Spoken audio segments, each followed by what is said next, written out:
ब्राह्मण कौन है? जैसे जन्म से कोई ब्राह्मण नहीं होता है। अच्छा, वेद शास्त्र में इसकी इतना अच्छा व्याख्या है, जिसको हम आज जाति कहते हैं। जाति, जन्म इति जाति, अर्थात कौन सा शरीर लेके आत्मा जन्म लिया है, कौन सा योनि में जन्म लिया है।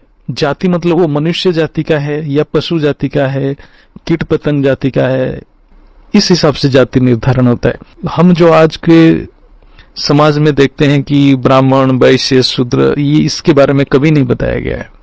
सबका जन्म तो एक ही टाइप का होता है। माँ के पेट से सारे पशु भी जन्म लेता है, मनुष्य भी जन्म लेता है, सारे योनि माँ के पेट से ही जन्म लेते हैं।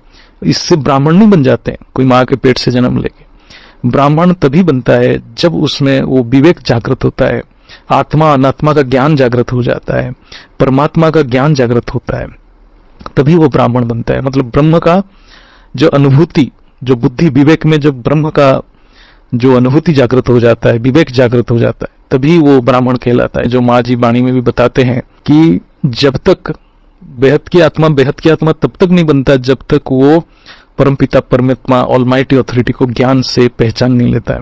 और ज्ञान से पहचानना मतलब तीनों रूप को जानना, साकारी, आकारी और निराकारी को जानना, तब वो ब्राह्मण बनता है, तब ब्रह्म का आचरण करने लग जाता है।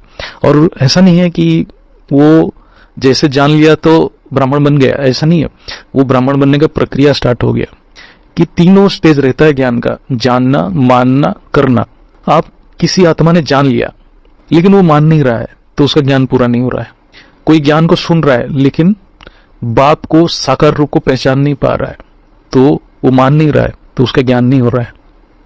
फिर मान लेना, मानना मतलब ज्ञान की अनुभूति करके जब मान लेता है, आत्मा स्वीकार करता है कि यही कल्याणकारी है, जो मेरे आत्मा का कल्याण करेगा, यही ज्ञान और यही बाप, यहीं से मुझे पावर मिलेगा और कल्याण होगा मेरा, मान लिया वो, तब उसकी ज्ञान पूरा हो गया। फिर करना मतलब उसको पुरुषार्थ करना पड़ेगा, रोज योग करना पड़ेगा, योग की अभ्यास करना पड़ेगा। करने में बहुत आत्माओं को कठिनाई होती है।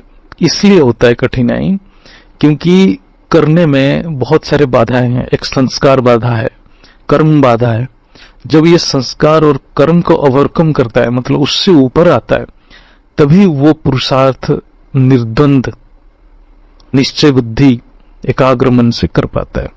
तो वो धारणा शक्ति उसके अंदर धीरे धीरे चैतन्य, जो पुरुषोत्तम चैतन्य शक्ति, जो परमात्मा परमपिता की शक्ति उसके अंदर प्रवाह होता है और धारण करने का शक्ति उसमें बढ़ जाता है।